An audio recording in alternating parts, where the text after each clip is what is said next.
Question क्या करा है कि दो ऐसे क्रमागत विषम धनात्मक पूर्णांक ज्ञात कीजिए जिनके वर्गों का योग 290 है। समझ गया? पहले एक एक चीज हम लोग समझेंगे।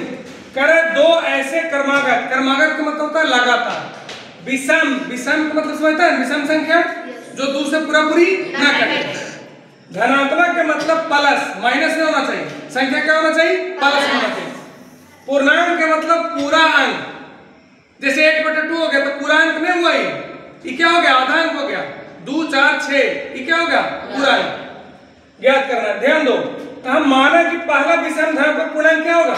x, तो दूसरा विषम धनात्मक पूर्णांक क्या होगा? x + 2, क्योंकि जब पहला 1 मानेंगे तो दूसरा विषम कितना होगा? 3 होगा, यानी उसमें 2 जोड़ना पड़ेगा। क्या करना पड़ेगा? अगर पहला मान के तो 5 मानेंगे तो दूसरा 7 होगा, तो 5 में 2 जोड़ेंगे तब विषम आएगा। समझ गया? तब अब यहां देखो, अब चलेंगे हम प्रश्न से।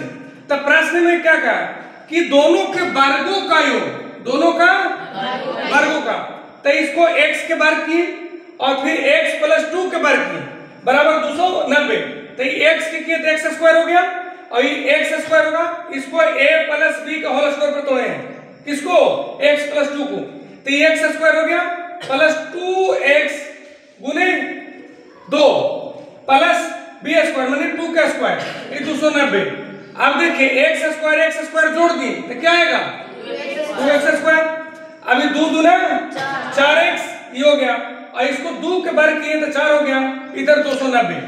अब x² हो गया और ये 4x, अब ये जो 290 है इसमें से 4 घटेगा तो क्या होगा? 286, क्योंकि अरे प्लस में इधर किधर क्या हो गया? माइनस में हो गया। अभी अब यहाँ पे हम लोग इसको बनाना है किससे? द्विघाती सूत्र से। तो देखिए a बराबर कितना हो गया? 2।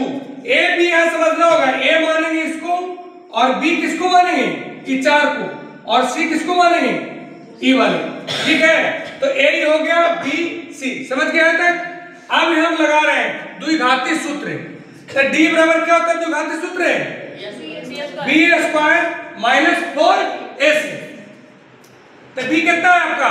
b 4 है तो 4 का स्क्वायर, 4 a कितना है? 2 और c कितना है? 286। अभी 4 चौका 16, अभी कितना हो गया? इस सब का गुना किया तो 2288 आया। कितना आया? 2288 में 16 जोड़ो तो 2304 आया। कितना आ गया? 2304। अब हम लोग फार्मूला है क्या? x बराबर होता है क्या?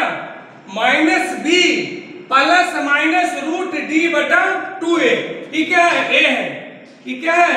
a। तो b कितना है? -4, प्लस माइनस 2304 अब 2 गुने a कितना है? 2, तभी -4 प्लस माइनस ये 2304 का वर्गमूल कितना हो गया? 48 लिख दिए। अब एक बार इसको प्लस लेंगे और एक बार माइनस, तो एक बार प्लस लिए तो 48 हो गया प्लस में, 4 हो गया माइनस में, तो ये घट जाएगा 44/4, तो 11 चौको 44, यानी क्या आ गया? 11। एक और x बराबर क्या आ गया? 11। और एक बार फिर क्या लेंगे? एक बार लेंगे माइनस, एक बार क्या लेंगे? माइनस, तो -4 और -48, तो कितना हो जाएगा? 52, -52, फिर 4 से काट देंगे तो कितना होगा? 1352, यानी -13।